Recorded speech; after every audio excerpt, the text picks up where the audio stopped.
Coming at you live from all over Ohio. A Cleveland Browns podcast full of laughs, rants, fun, and stats. A place where all Browns fans' voices are welcome and heard. A show that aims to inform and entertain you. Ladies and gentlemen, welcome to the Barking Browns Show.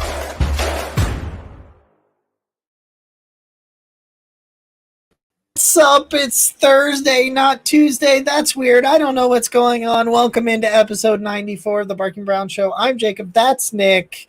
We are brought to you by our friends over at Homage Apparel. We get the Homage. I don't give a shit if it's Thursday in February. We're going to rock a Victory Monday shirt because that's what I want to do. And you know what? There are no rules. Nick, how are you this evening? You know what, Jacob? I missed you. I missed everybody everybody that tunes in. Whatever day, any day, we're here. We're consistent. We're making it the content work along with life. And you know what? It's a really good day to. Yeah, it's funny how sometimes our live days just work out, right? Like we got Bubba Ventrone. We got a special teams coordinator. We got the off season champs. Strike again. I'm feeling like an off-season champ. I don't know if you're feeling like one, but I'm ready to discuss it. Honestly, I'm really, because if we did Tuesday, we'd be like, well, who's our special teams coordinator? And now we're like, hey, we know exactly what we got going on. We got it going on. Yeah, you know what? I'm always up for some off-season champ talk. So let's let's live this up, man. Josh is checking in. What's going on, Josh? We're doing good, man. We're happy you're here. Mitch is here for the first time in a while, back to a new regular work schedule. Busting his butt over there. Look at that Christmas picture, Mitch. You look great. Yeah, he does. He looks great. And Andrew's Drew in the Brick Cities out there. It's going on. So, guys, we're going to start Bubba Ventrone. We're going to start off the top there. Assistant head coach and special teams coordinator, Bubba Ventrone. This is a thing that for a while has kind of been the rumor, right? Since Mike Prefer gets fired. And I talked to you a little bit about this pregame. And I had talked to Corey Kinnan at Browns Wire. We had gone back and forth and talking about some things. And he was like, as soon as Prefer gets fired, we all realize, okay, somebody's available.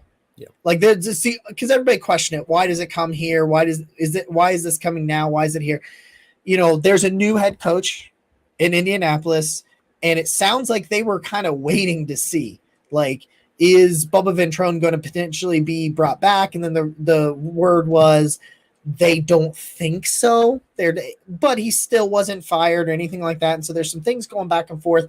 And I think Prefer was like a in case of an emergency, kind of like hey, he's okay. He's good enough. We know him. We'll keep him unless something happens. And then it very, very quickly, it all just played out in the matter of it felt like it was just in a matter of minutes. Yeah. You know what I mean? Like it felt like a matter of minutes in which they were just like, okay, Prefer's gone. All of a sudden we've got Leon Washington, Bubba Ventrone. There was a third candidate. I can't remember off the top of my head for the assistant in the Giants. They're like, we got to go and get this guy. I have been looking at Ventrone. I've been looking at some rankings, some things like this. A lot of people believe he is one of the better, not necessarily the best. I'm not going to go and be crazy about it, but people really like him. People think he has a trajectory, that he's on a trajectory for a head coaching position. I think he's a very well-respected coach, and now he's in Cleveland, and that kind of goes, to what we've been saying in the sense that we understand the Browns clearly understand the assignment this offseason. Yep. They've gone all in. They get Jim Schwartz. They get Bubba Ventrone, both very well respected and liked assistants that are believed to be two of the better at their position in the NFL. And you just went from I think a position of weakness at both of them to positions of strength. And I know that some weird radio hosts were wondering where the sense of urgency was in February. Well, there it is. You know what? You know something that's interesting that I don't think happens very often? Both hires that so in Jim Schwartz and Bubba Ventrone, neither were fired from their last job. Correct. Right? They were given promotions. Yeah. So Jim Schwartz left the Eagles for health reasons, and Ventrone comes from Indianapolis with a promotion. So but Schwartz was in Tennessee as an senior assistant last year. Sorry. Yes, it just wasn't the. He just wasn't a DC. Yeah. So the last time he was a defensive coordinator, I should say, he wasn't fired, and I think that bodes pretty well about the job that both of them were doing for their respective teams. Like, this isn't just the scraps. Okay, yeah. Like, okay, so we know Joe Woods and Prefer aren't good enough. So what are we gonna do? And they just get some guys. I feel like these are both solid, respectable hires, and I you know what? I looked and I saw that under Ventrone, 4 out of the last 5 years, his special teams have been ranked in the top 5. Well, I've got some numbers for you. Okay. I was gonna giving you the floor for your initial thoughts on it. And I got some numbers on you. I'm gonna catch up on the comments real quick, and then we'll go to the numbers with Ventrone versus Prefer, because that's how I have it broken down. We're at 1,000 subs, baby. That's right. Hey. Drew in the Brick House played a very, very big part in that, hooking me up with Leprechaun TV, which was it was so much fun. Like, I wasn't sure what to expect. I get on there, and now I'm going to be watching their show regularly. Just a bunch of dudes. We just got on there, and we were just, bull crapping, we was just on there and I loved it. Absolutely. They pushed us right to 1,000 subs. We're incredibly grateful for every one of you. So thank you for being along with the ride. Real Browns fan 32. Appreciate you being here tonight, my friend. We're happy with you being here. And Josh, it's good to be here and need this distraction tonight. Hey, buddy. I promise that is what we strive to be all the time. We've got longtime friend, another guy that's helped us get there. MC Lawrence getting into the comments and saying Ventrone and Schwartz will hold guys accountable. It's what we need. And I completely agree. I think there's obviously been some issues previously. And you know what, Jacob, you were talking about initial thoughts, right? Mm-hmm. I think for Kevin Stefanski to move on from both Joe Woods and Mike Prefer, who were his hires, who were considered friends too. Keep that in mind.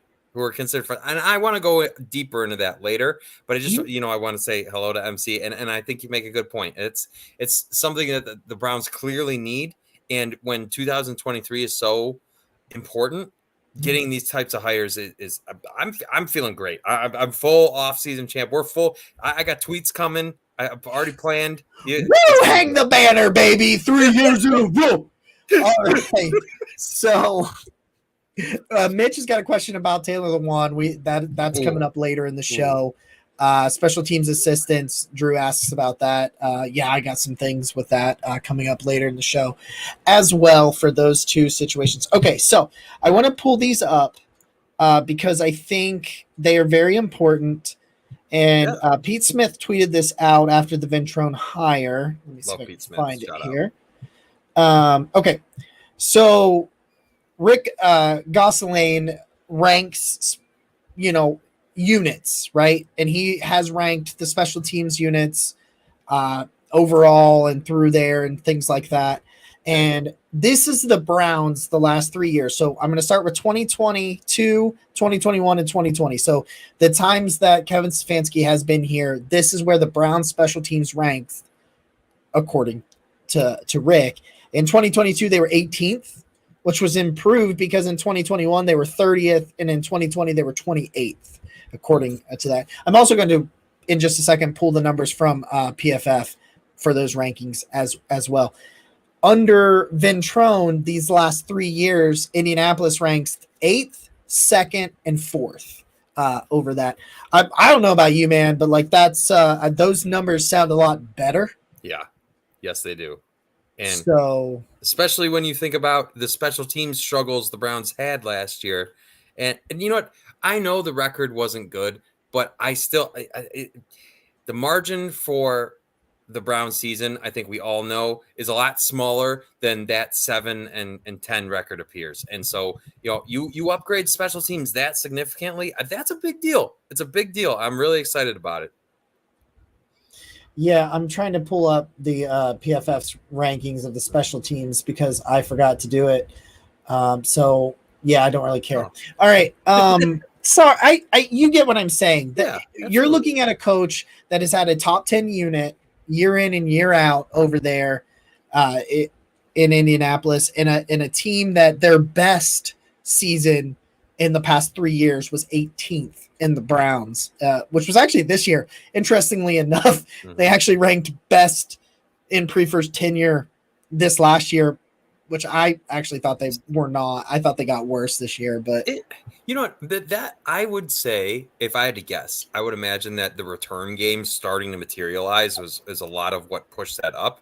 And to me, it's just too little, too late. It was like the Browns really had a non-existent return game for 2 of the 3 seasons. I'd say 2.5 of the 3 seasons under Prefer's tenure. And then when they're talking about how Cade York is struggling, and a lot of it's technique related, and I'm not smart enough to know kicking technique. I'm not here to say that. But if the people that do know this stuff are saying Cade York's technique is not what it needs to be, well, Mr. Prefer, that is your job to help him with that. That part is the nuts and bolts of being a special teams coordinator. And I think one of the things you're actually going to see the most improvement in is coverages. If you go back and watch, and I'll get the time to go back and watch some of the coverage units for Indianapolis, but that's some of the things I've seen a lot is the kick and punt coverage being much better. There's the biggest issue with Corey Bajorquez this past year for me was out kicking his coverage at times. He just wasn't getting enough hang time and that sort of thing. Whereas like we had heard he might not be a good holder. I didn't see any holding issues this season. Maybe one here and there, but like most kicking guys will tell you that Cade York's issues weren't from the holder. They were from his techniques and his foot placement and how he was driving the football. But I think the coverage units, that's what Ventrone was in Cleveland, by the way. When he was a player in Cleveland for several years, he was a special teamer on coverages. And, now he's a guy that is an aspiring head coach. He's now the assistant head coach as well in Cleveland, kind of gets that promotion, right? You just talked about that. Giving guys promotions to come to Cleveland. That's what has happened with these two guys. That's why I don't find them as like you kind of mentioned, like just hiring people, and sometimes addition by subtraction, like switching out coaches makes you feel better just because you didn't like those coaches. I don't think that's what this is. I think this is truly upgrades at the position, giving them a bigger title. Like I think Ventrone was probably coming no matter what, but I saw a lot of Colts fans upset about this. And they're like, we'll block him. Don't worry, we'll block him. Then they give him the promotion and they can't block him. And I think that's why. I think he was not coming without it, because I think Indianapolis was going to fight tooth and nail for him potentially. And I've said this a million times with football players, and I think coaches are the same.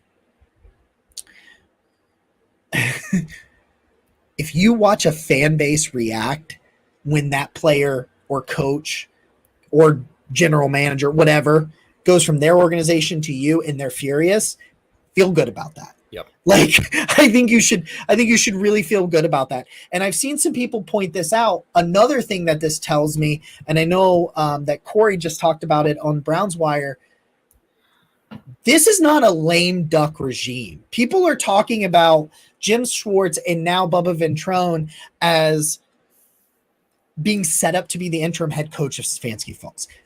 No up and coming coach, and no coach like Schwartz, who could have gone wherever he wanted or stayed in his cushy assistant job, so to speak, if you want to call that, is going to sign up for a coach they think is a lame duck coach. Nope.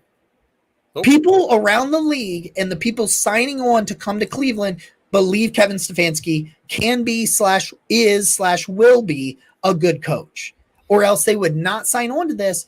Nobody wants to do that. Nobody wants to be a part of the regime that fires a dude in the middle of the year, unless you're like a random coach that nobody's ever heard of. Like maybe your name is Freddie Kitchens and you're going to get like a massive promotion and then another promotion that you never deserved because you signed up for Hugh Jackson in year 3.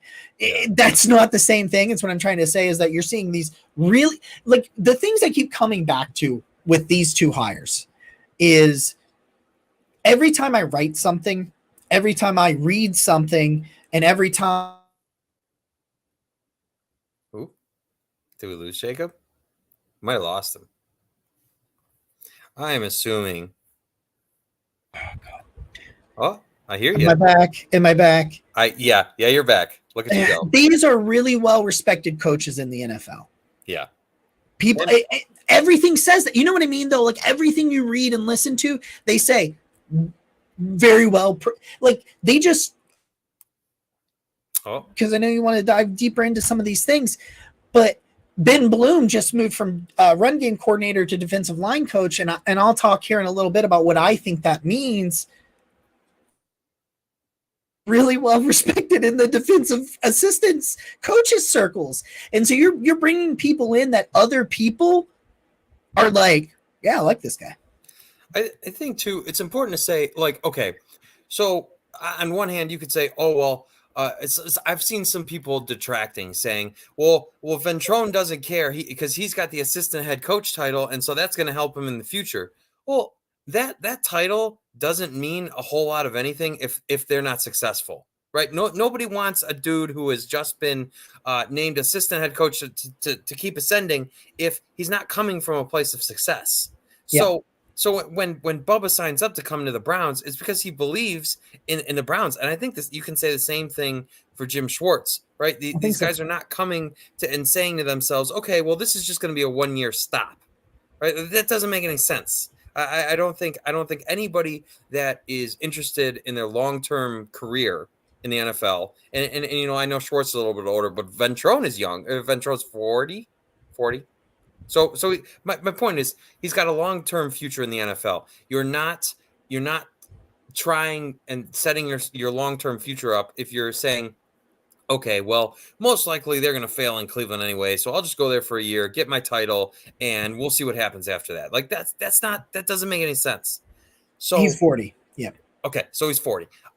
And so I am really excited. You know what? Because I mean, potentially, who knows where this all could go. But just the way that you get 2 guys who are well respected and have had consistent, good results in the NFL that are coming here to Cleveland, I think that bodes really well for where the basically, you're looking for clues as to like what is the mood. What is the belief? What is the mentality in the building? And I think when you've got guys that are signing on to join you, that, like you said, Jacob, Schwartz could have gone anywhere. And Ventrone is obviously well-respected, highly regarded. I imagine he could have gone and had other options as well. But they chose to come to Cleveland. And so that really has me, I'm going to pump up this offseason champs noise until it manifests itself on the season, in the season. It will. I believe it. And I know people are going to be like, well, we do this every year.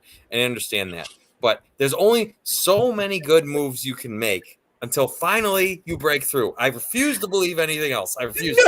I'm not laughing at what you're saying. I'm laughing because I read Jake Burns say almost exactly the same thing. He was like, he like put like a 5-tweet sequence about why he's optimistic and he's feeling good.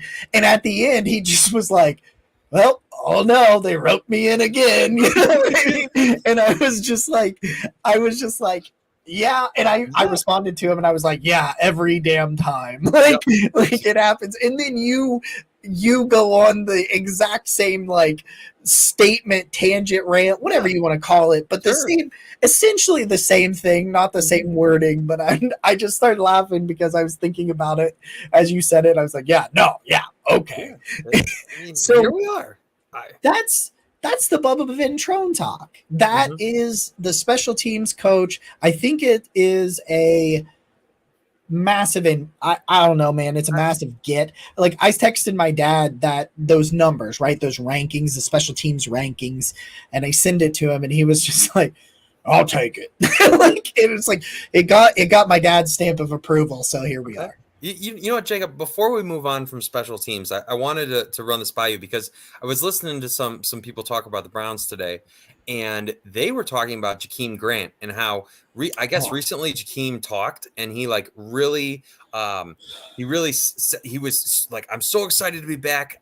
He's talking about like returning to Cleveland and like what he can do with the Browns, and I wasn't sure. I don't know what length of deal the Browns signed him to, and like obviously he tore his Achilles. We were there, but it certainly sounds like from Jakeem that he's planning on being a Cleveland Brown next year. And so I just wanted to get your thoughts on that, because I was honestly a little surprised to hear him, so confidently talk about that.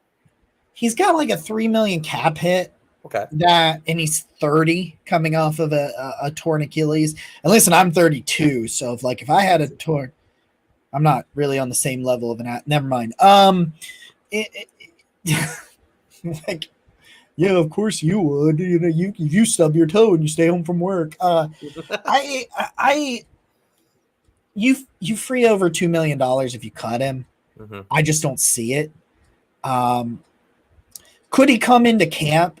Yeah, he could come to camp. I definitely, and Drew commented about seeing a video about him running and stuff. Oh, really? Okay. Which is cool because I haven't seen that. I will make sure I go and check that out.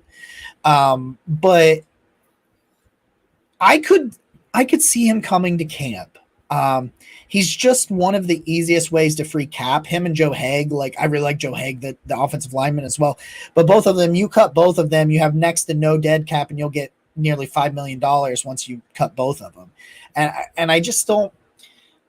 A guy that is smaller, a guy that relies on route running, short lateral quickness, acceleration, and top speed. He was always. There's a reason, like go look at his receiving number. You know what I mean? You know what I'm trying to say is like he's a special teamer who relies on return and explosiveness and vertical, short and lateral quickness and all these things that are not going to come back that first year from an Achilles. They just don't. I just don't think he will be himself this year, which really sucks because I was so excited about him when he comes on. And then you've got, like Donovan Peoples-Jones really came into his own as a returner. Jerome Ford, I thought, was a really good kick returner. I thought so too. Somebody made a really, really good point saying that you don't necessarily want your wide receiver 2 and running back 2 moonlighting as returners. They made this comment to me when I was talking about a wide receiver I think the Browns should absolutely stay away from in the draft, and that's Tank Dell. And we can have that conversation if you want tonight. We can have that conversation. But he's like, I don't know if you want to do that, so you may bring in a returner. And I'm like, yeah, if you're going to find a new returner, I think it's in the draft on day 3 or UDFA. If you don't want Ford and DPJ to be doing it, I don't know, man. Like Jakeem Grant is he's not an X factor player, and coming off an Achilles where I can free a couple of $1 million and he's over 30, but allegedly they really, really like him. So maybe he'll get the opportunity, I think, in like OTAs and things like that. And if he goes out there and he's looking relatively good, maybe he'll make it a training camp. But I personally think he's a cap casualty. I'm going to hope. That's what I'm going to do. I'm going to hope, because I was really excited. We both were. If you go back, I'm not positive. We're working our way towards 100 episodes of the Barking Brown Show over here. So we've got a library of them. Yeah. But we were both really excited about him. And so I'm just going to keep my fingers crossed, and we'll see where it goes. I do see there's a comment that MC Lawrence gave that. I was going to bring it up if you didn't. So go ahead. Yeah. So MC Lawrence says it was brilliant for Haslam to give Watson that guaranteed money. Lamar is gone. And I'd like to rewind the clocks a little bit, because last year I sent out a tweet that basically said Andrew Berry is playing chess, not checkers. Because let's say that from moving forward, the star quarterbacks are going to want fully guaranteed contracts, right? Because Kirk Cousins gets that deal, and then it doesn't really pick up traction. But then obviously Deshaun Watson gets it. Because his was kind of small. It was only like 3 years. It was less than $100 million. Yeah. But so so at the time, people, there's a lot of people were calling me crazy, and so maybe I am. Maybe, what do I know? I'm just here I am. But I will say, so the report comes out today from, I believe, Sports Illustrated that Lamar. It was ESPN. It was Jeremy Fowler and Jamison Hensley. Yeah. Okay, thank you. Sorry. So credit where credit's due. I wrote about it. That's why I know. Perfect. So the report comes out today that Lamar Jackson is turned down an offer from the Ravens that had like 125 million guaranteed, somewhere in there. So basically, I think I'm assuming that was like half of his contract, because I think it was like 250 million, 125 million guaranteed. So obviously, he turns it down, right? Citing that he's looking for more guarantees than Deshaun Watson. And so all I'm putting out there is, regardless of how you feel about Deshaun Watson's contract being fully guaranteed, you absolutely want to be the team that has already paid and already guaranteed this money, because all these teams now, right? This is happening with the Ravens, and even if Lamar Jackson stays in Baltimore, there's rifts occurring right now. I mean, we've seen it. Like, I know it wasn't on the same level, but when we were debating paying Baker Mayfield and all of that stuff, I really think that led to a ton of tension, right? When your quarterback's not paid and you're unsure about the future, and especially in Baltimore, when you're trying to sign wide receivers, well, what wide receiver is going to sign up to go to Baltimore when they don't know who the quarterback is? So it's, my point is, it's causing them. It was the same question we had last year for us. Absolutely. Yeah. So it's causing them legitimate issues. And so all I'm saying is I'm not smarter than anybody, but it certainly looks like the Browns have put a lot of these teams that are coming after us, Lamar Jackson, Joe Burrow, Justin Herbert, all these guys, that Jalen Hurts, all these guys that are looking to be the next quarterbacks are paid, are going to go to their teams and say, hey, I want a fully guaranteed deal. And that's putting them in an awkward, it's good to be the Cleveland Browns when you've already paid your guy and you don't have to worry about that, because I mean, what's going to happen? I don't know what Baltimore will do. I mean, it certainly doesn't seem like there is definitely some bad blood going on between Lamar and the team.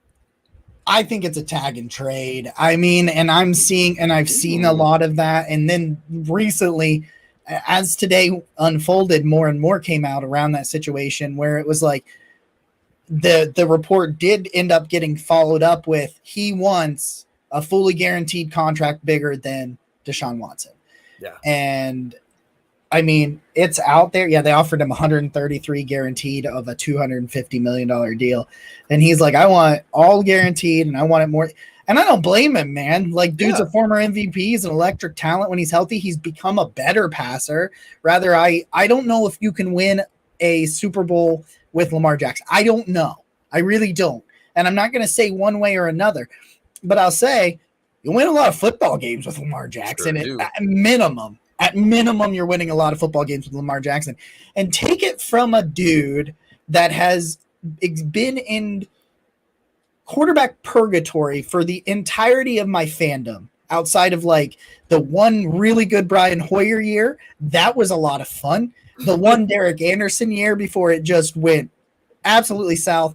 And then, about 2 years of Baker Mayfield. So, like, other than that, I've been in purgatory. Trust me. You don't want to go, hey, that's too much money, I'm moving on. Because, like, dude, it's just like we had this conversation a couple weeks ago, and we'll move to Jedrick Wills here in a moment. But we had these kind of conversations, and it's like, I understand what you're saying. Like, I think we could get, especially if you say, I don't know if Lamar can win it all. But at the same time, you're like, okay, but what are you going to replace it with? Mm-hmm. And it's not going to be an upgrade unless you go trade up for Bryce Young. And I'm not saying Bryce Young's better than Lamar. I'm saying the only way you have a shot of that is getting one of these top guys in the draft. Yeah. And Baltimore, they're not in a position right now. So unless they ship him away and tank, you're not going to replace him with an upgrade anytime soon. Yeah. Like, you may draft a quarterback too early, develop him, and he eventually gets there, but you're going to have to suffer through a lot. And trust me, because I know about that. Yeah. That's the thing. It's like, Some of these teams I feel like have been so blessed with consistent quarterback play. Like even Joe Flacco wasn't great, still won him a Super Bowl, still helped them win a ton of regular season games for a decade, right? More. Yeah. And so then you add Joe Flacco into with all the games Lamar Jackson's helped them win. I mean, that is like at least 15 years of consistently at least decent quarterback play. I mean, right? they were going to the playoffs. They were going, yeah, exactly. You're playoff contenders every year. And you won a Super Bowl. Like, I mean, I'll take one of those. Yeah. And so I just think that some of these teams think they can just do the same thing. And if there's anything I've learned as a Cleveland Browns fan, that is not how it often If goes. you've got a proven commodity, I'm always going with the proven commodity.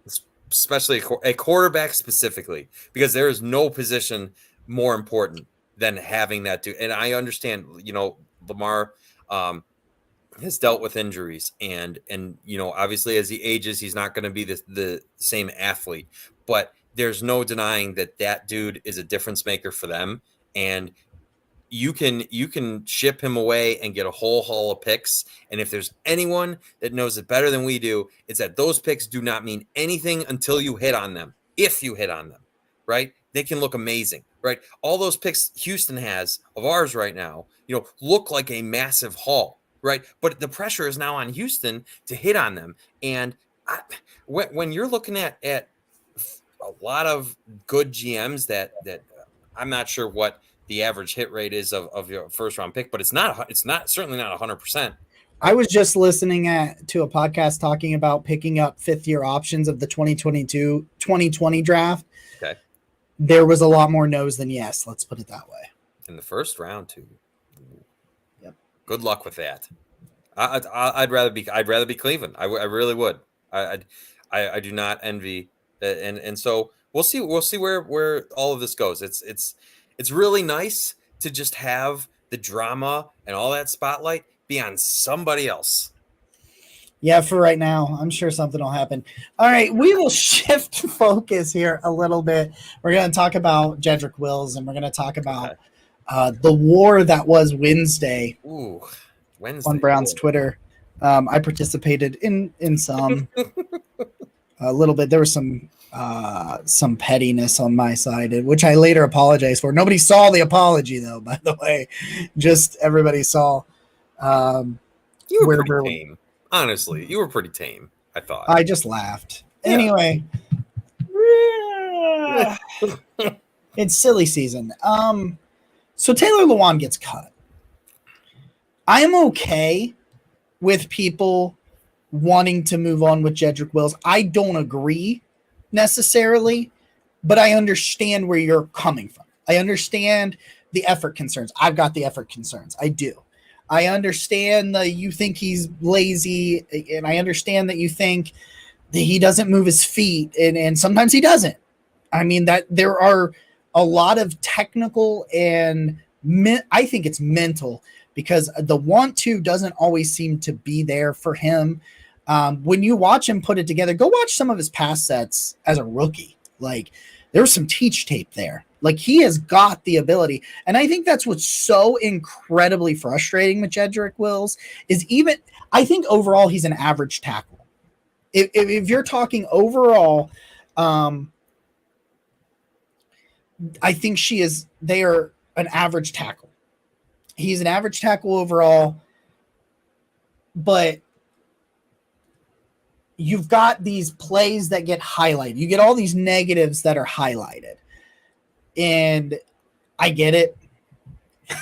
It's frustrating, especially during a losing season. Yeah. And there are plenty of plays that have been highlighted that I agree are bad. I think sometimes you're cutting plays and you're spinning them and you're twisting them, and we're doing that. And we do that both ways. We all do it, good and bad. I get all that stuff. But to state in a very, very definitive manner that Taylor Lewan right now is better than Jedrick Wills, and you should cut or trade Jedrick and sign Taylor Lewan is asinine. Who's 32? 32. 2 ACL tears in the last 3 years. has played 20 games, and Drew highlighted this as well, 20 games in the last 3 seasons, including 2 this year. 2. Oh, Jedrick Wills is injury prone. He played in 15, 13, and 17 games. That's injury prone. Wait, hold on. Now I got him twisted. I'm talking, dude, 2 knee surgeries at 32 in the last 3 years. You played in 2 of those years. In 2 of those years, you played 7 games combined. And then it sandwiched in between there was 13 games. That puts you at the 20. Come on. There, you could probably find somebody that is somewhat semi-available that is an upgrade to Jedrick Wills. Not at the price tag that Jedrick Wills is going to be at, because keep in mind, if you pick up his 5th-year option and it goes to $14.175 million next year in 2024, that puts him at like 17th highest paid tackle. You know what I mean? Like, you're talking about this. You've already got 1 injury prone tackle at the right side, and you want to bring in a second one? I get it. You're looking for a way to dump on a player you don't like. Sure. This is not it, man. This is not it. If the Browns were in a situation where they did not have a tackle right now, you could talk me into Taylor Lewan. You could talk me into that, where, say, you rewind the clock back a couple years and our tackle goes on some escapade across the United States and gets arrested. Well, then sign me up for Taylor Lewan. That makes a lot of sense. But when you're in a position now, the Browns are going to be able to create cap space, but they're going to be able to do it by restructuring Deshaun Watson's contract. So it's not like there's just infinite money here. They're going to be able to make moves, but you're in a position where you're already tighter than you'd like to be.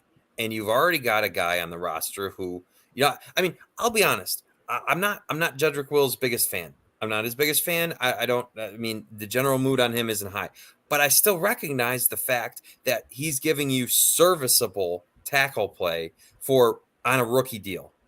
Okay. And that like Jacob said, when his 5th-year option comes, he's going to be right in the middle of the pack.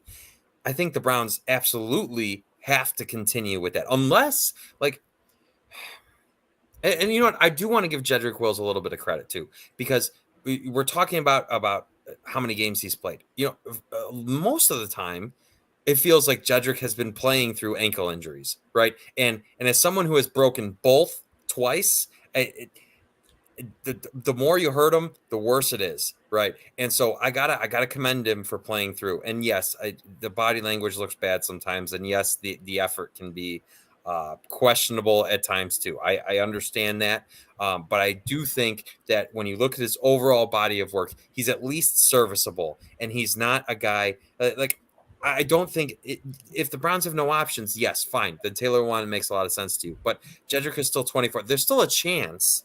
There is still a chance, no matter how you feel about this guy, that he comes out in 2023. He kicks ass, right? He continues to develop because he's still a young player, and then maybe he has a future with the Browns. I'm not sure where that is, but I think it would be so short-sighted to deny him that opportunity when I think by all measures, if the Browns are picking up his 5th-year option, they're at least saying, hey, we've got some belief in this guy. And I don't think it makes sense that like Jacob said, there are situations where it makes sense that you say, okay, maybe it's time we cut the cord here and we let Jedrick Wills see if he can go somewhere else. But for Taylor Lewan, that's not it. That's not it to me. I don't see how that makes sense when we've already had our fair share of issues on the other side of injury issues on the other side of the offensive line. So I think bringing that, it just doesn't add up, especially when he's played so much less than Jedrick. And that was my biggest point, was like, I'm okay with having a conversation about there being worries and concerns at left tackle, because I have them. Although I believe he's not as bad as most people try to make him out to be. And you can disagree, and that's fine. That's totally fine. I just was flabbergasted that this was the white knight. This was the champion they were going to go to battle with, that people wanted to go battle with. And I'm just like, I That doesn't make any sense. Like it just doesn't make sense to me in any way, shape, or form. And I get it. Wills has got to figure it out. Yep. He's got to figure it out. They're going to pick up the 5th-year option. He's going to be the tackle for 2 more years. And he doesn't figure it out, he's gone, which is good because there's going to be some other decisions along that offensive line coming up, some of which people are not going to like. You know what, though? I will say this. Attitude is probably the number one. Attitude and effort are the 2 easiest things to fix. Number 2, Jedrick is more than likely going to want to get paid beyond his 5th-year option, right? He's going to want a future in the NFL. He's in the NFL. He's worked for this the whole time. So I'm just going to go out on a limb here and say if he's interested in getting paid, the effort and the attitude have a decent chance to pick up. I think so. I mean, I think he's got to know and understand where he is. Yeah. And maybe he won't put it together, but at least you're finding that out cheaply and with a guy that has, look, if you're weighing the potential of the 2 options, right? Jedrick Wills has infinite more upside than a guy who is 8 years older than he is. And probably who knows what Lewan's going to go for, but I don't think it'll be as cheap as it would be to entice the Browns. So no, I'm out. I'm riding with Jedrick Wills. That's just where we're going. You said, Jacob, there's going to be some offensive line things that people don't like. Do you want to dive into that a little? Well, like I think there's a conversation to be had about Wyatt Teller's future in Cleveland. You want to talk about injury prone and not playing well and there's making a lot of money, a $15 million cap hit coming up. 2023 is a really important year, man. There's a lot of conversations that need to be held. Yeah. There's some possibilities you can move some of those to save cap space and get some assets in the future. I want to burst some bubbles here. Burst some. I'm going to burst some bubbles. I'm going to talk about a favorite amongst Browns fans and mock drafts. Here we go. Tank Dell makes zero sense in Cleveland. And I'm going to start with he's 24. He's going to be 24 during his rookie season. Sometime this year, I can't remember when his birthday. He is already 23. You're going to have to take him in the 2nd or 3rd round because he's really, really fast. And he is. He is electric with the football in his hands. He's 23, going to be 24. They're not taking that. They're not taking that in the 2nd round. They're not taking that in the 3rd round. They got the speed guy wrong once before, so why are they going to mess with getting it wrong again? Double down. He's 155. He played last year at 155 pounds. Oh. You want to tell me how many 150? And somebody was like, he came into the Senior Bowl at 163. Yeah, they all come in at the Senior Bowl and the Combine. He'll come in at probably 165 pounds. But his listed playing weight, which is usually inflated, Houston listed him at 155 pounds. He has short arms, 155 pounds, durability concerns, small catch radius. He's old. He played at Houston. I know he had 17 touchdowns this year. I understand that. But how many 5'10", 155-pound wide receivers are effective long-term? Maybe he has a good year. Maybe he does some things that Jakeem Grant does. But I'm looking for a dude that is going to be on the field, stretch the field vertically, do the things that he can do, but be out there. I don't see Tank Dell playing 17 games ever. For comparison, I'm sorry. I just wanted to throw it in real quick. For comparison, Tyreek Hill, who is also like 5'10", is listed at 191 pounds. Yeah. I mean, even Devontae Smith, and people, that's the comparison. Devontae Smith's in the 170s. Okay. And he's also the exception to the rule. And that's what some people say, well, it just happened. And I'm like, okay, yeah, sure, it does. Could he be the exception to the rule too? Yeah, but it is not a risk where Cleveland's roster, cap space, and draft assets sit right now. Do you really want to take a risk like that on day 2 of the draft? Because you're telling me you took a risk with Anthony Schwartz, who's over 6 feet and like 180 pounds. So it's not the same thing. but I think Tank Dell is a much better, well-refined prospect, so to speak, than what Anthony Schwartz was, because I think Tank Dell's an actual wide receiver.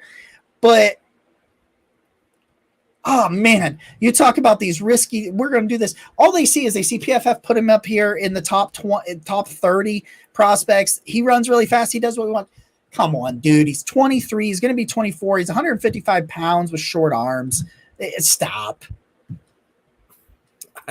I'm going to defer to you, Jacob. I just, you know what? And I think the Browns are in a position where I just don't think that they can afford to take as many risks right now. I think if you are looking at drafting prospects, I think you weigh more heavily. I don't know why the words won't come to me.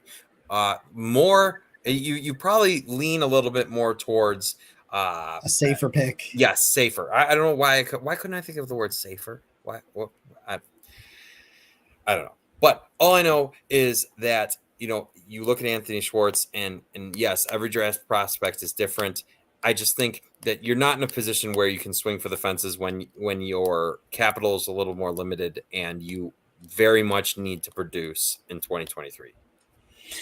It just doesn't make sense right now. I mean, it's just, and I'm all about wide receiver at 42, man. I can tell you till I'm blue in the face about wide receiver at 42. D-line on draft. Let's look here. So I did this week's film room. Was on the defensive line. After last week's film room was on, what's the word? Wide receiver. We did Josh Downs last week. So we did Felix and Enodike Uzama this week, the K-State pass rusher. I'm going to go through some of this stuff and talk to you about Uzama on by the numbers. 6'3", 252 pounds at defensive end. 16 starts last 2 seasons, 8.5 sacks. We made it so long through Jacob's issues. I'm hoping he comes back. Oh, you're back. Look at you go. Oh, maybe not. He's trying. His internet's trying its heart out. It's doing. We're just shitting all over the bed, I guess. I don't know what we're trying to do. This unstable bullcrap. I don't know. So Felix has 8.5 sacks, 11 tackles for loss this year. Last year, 11 sacks, 14.5 tackles for loss in 2021. Size, speed, strength. Force in 2021 was his better season. He was a little bit better than he was in 2022. But in 2021, he forced 6 fumbles, and then he had 2 more forced fumbles this year. He's just a big, strong dude. He's a lot of fun. We're going to talk here. I'm going to show you some of this. We're going to share some screen here. We're going to present some of this. We're going to look at some of this, what we got going on here. We're going to show some clips here for you guys if you haven't already checked this out. So this one I'm talking about, he's got a really impressive strength and elite motor, and you're going to see it. He's going to bull rush some guys. He's going to put them into the quarterback's lap. And you're just going to see him also drop into coverage, break up screen passes. He's going to do things that show a dude whose motor just never stops. You can see him right there. Watch him just push. This is Alabama. Just push him right into Bryce Young's lap. That's against Alabama. Now watch him. He's going to see this. He's going to read the screen, sprint out, fly out there, 2-yard gain. That's your defensive end. That's your edge rusher. Now he's going to come in here, just fight. He misses Max Duggan there, but he just continuously is fighting. He's continuously fighting. He's going to catch the guy all the way down the field here, just running his motor. You'll see him. He's going to be right here, and he's going to go follow him all the way down the field. We're talking about motor here. Now watch him come flying through here. He's going to just spin around there, and he's just going to whap. Throw him down, just motor moving, great hands, sheds blockers, knows how to use them. He's right here. You'll watch him. He's going to loop around here, a little stunt, just go spin. He just I love it because he just discards him. He just slaps away. Get out of here.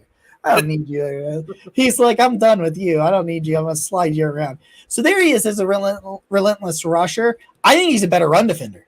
I mean, you're looking at a dude that total had 19 and a half sacks the last 2 years. I think he's better. I think he's exceptionally better as a run defender than he is as a pass rusher. And I think he's a really good pass rusher.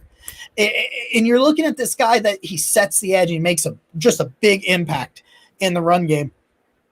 And this one, I normally only do like 4 or 5 clips. I ended up with like 6 clips in this one because I'm watching his tape and I'm just like, oh my God.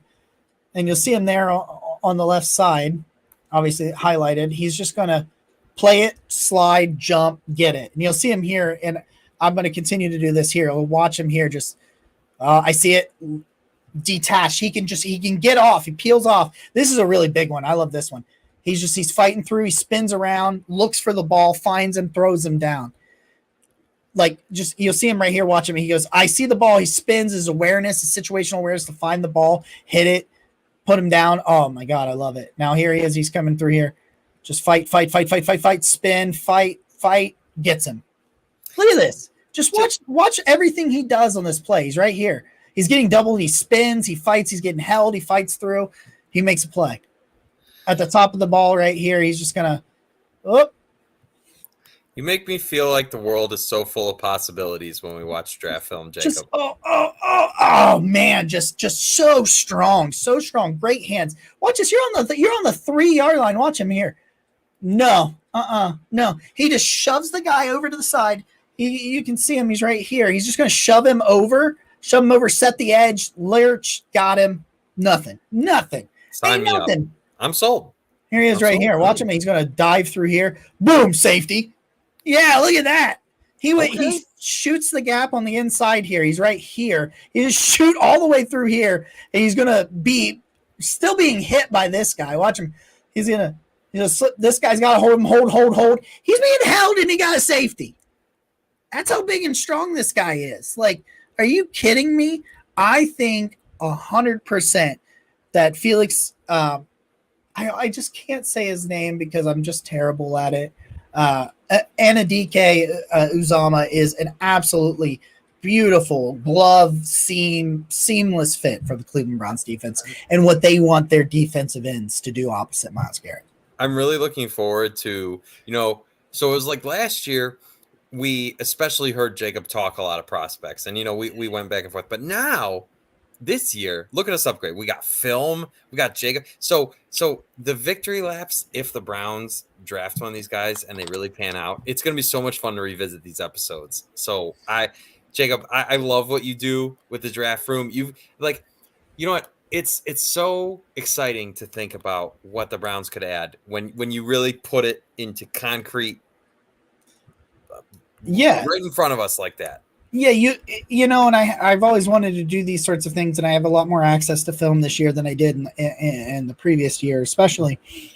But I don't know, man. Like what I'm trying to do with these, and then highlighting them on this show, is I like to get excited, and the all 22 doesn't have sound or anything, So when you're watching it, you're just kind of soundlessly, unless you're playing something in the background.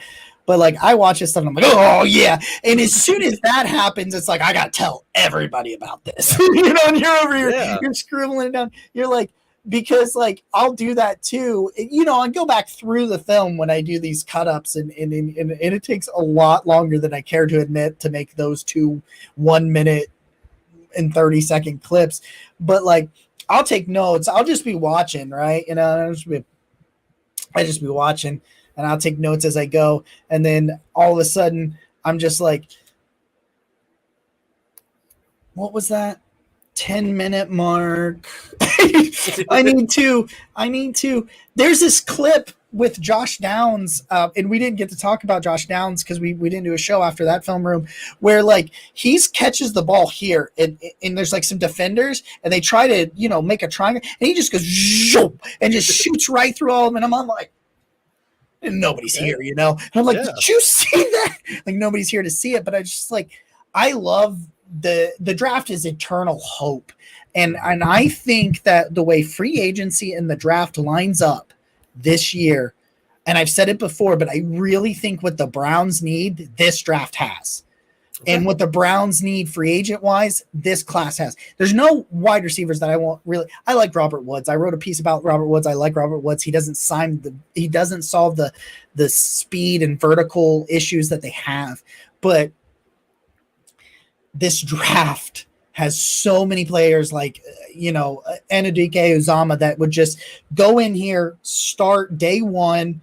And there's plenty of day 3 guys that won't start day 1, but he's a guy that could go and replace Clowney and be an upgrade this year. I think. Like I genuinely. Okay.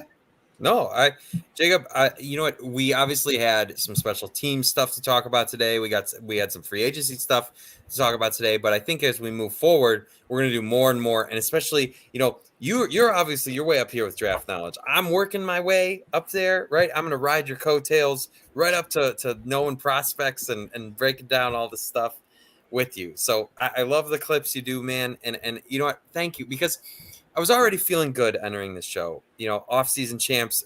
But whenever you can put these types of prospects out there and really say, hey, the Browns could have this guy, I always feel so much better after that. And yeah. I left this message up for a while. Roger's checking in. We love Roger. He said, I don't know who needs to hear this, but I love Nick Carnes and Jacob Roach, Barking Browns. Roger, we love you. And you know what? Roger is our fellow, what do we call him, teammate at Network 216. The dog chug is live. He learned how to make clips. Did I tell you? You've seen this, right? So I taught Roger how to make clips of the dog chug, and he's an unstoppable machine now. Roger, and he was like, hey, what I... He cracked me up. Listen, Roger, I love Roger because he is he'll admit I'm not technologically inclined, but then we'll be like, but I'll learn, and he's like, and that dude is an unstoppable clip making machine right now. So if you haven't checked out the boys at the Dog Chug, they were off this week, taking a little vacation. Yeah. Last week it was the Guard Dog Chug. And they're thinking about doing a little Cavs chug, which, speaking of Cavs, they are in an absolute thriller right now. It is 97-92 against the Nuggets and soon to be 3-time MVP Nikola Jokic. And so it's nice to have Cavs basketball back, which I want to say real quick about that. I am going to start doing some Cavs segments on YouTube. I know I might have hinted at this before. Obviously, I procrastinated, but this weekend we're going to do some debut Cavs stuff. We've got the season heating up. We got playoffs. We're going to talk. It's going to be great. And MC Lawrence, I just want to say, Laurel and Hardy, Abbott and Costello, Roach and Carnes, greatest duos all time. That is as great of a compliment as I could ever ask for. So, and I want to say to everybody that's still here, that's stuck with us for this song, this is probably the largest active viewers we've had in a long time. And I can't tell you what that means to the both of us and to everything we're trying to build here at Network 216. And so slowly but surely, we crossed the 1,000 subscriber mark because of you guys. And they're just so it's even when the Browns struggle, it's like we're seeing a little bit of growth. And so just from the bottom of my heart, just the ability to dream to be able to do this in a full-time capacity one day is just, it fuels me. And I just want to say thank you to all of you, because I never dreamed of even getting to this point. I honestly didn't. I don't know what I don't know, but here we are. And it's like, out of this, I've been able to have so many friends. This guy right over here is one of my favorite people alive. And I just, you have all enabled that to happen. And so I just want to say thank you. Do you remember, I thought about this random moment the other day, and we'll wrap the show up on this. Drew asks if it's going to be live. I don't think his Cavs shows are going to be live. Not the first one is not going to be. We're going to see where it's going to go, because I don't have a whole lot of the solo stuff. That's something I'm working towards. So we're going to see where it goes. It's tough. That's something I got to learn. And as the Cavs stuff, as the Cavs playoffs especially happens, I'm sure Jacob and I and Zach or Roger or anybody from Toots, we'll probably jump in and do some Cavs stuff. You got some daily betting stuff coming on. We had our first one today. That's awesome. I haven't got to check it out because I was preparing for this show. Listen, so I remember this random moment. We were hanging out with Mandy, not Mandy, and at Brown's training camp. Who was leaving Brown's training camp last summer. And I was really I was like, oh no, I forgot my ADHD medication, which I don't really take anymore. So I'm a bad person. But And she's like, "What do you mean? You're like, you're fine, and you're fine. You're very relaxed." And Nick's like, "Oh, this is not how he normally is." And I was like, "Yeah, he's right." I love you all the time, though, Jacob. You never know what you're gonna get with No. sometimes you're bouncing off the walls, and sometimes you're like laser focused, and it's always a fun game to figure out which one it's gonna be. Sometimes I'm asleep. Yeah. So that's it. This is our show. We appreciate everybody that's been here. The most, I'm not, you're gonna try to take it from me. The most valuable thing you can give somebody is some of your time. So we thank you yet again for giving some of yours to us. Yes, we do. And catch the dog guard chug, which we got Guardians baseball starting pretty soon too. Wednesdays at 10. Andy, Ross, Roger, who knows what guests they'll have. It's always fun. Chuck's there all the time. Chuck's there. So many fun things. The Cavs are it's 7 minutes left in the fourth quarter. So honestly, I'm going to go watch that. This has been episode 94. 6 more to 100. Oh, man. Special giveaway coming at 100. Yes, you know. We're going to make it worth your time because we thank you. This has been episode 94, Barking Brown Show. I'm Nick. He's Jacob. Go Browns. Off-season champs, baby. Off-season champs. Again.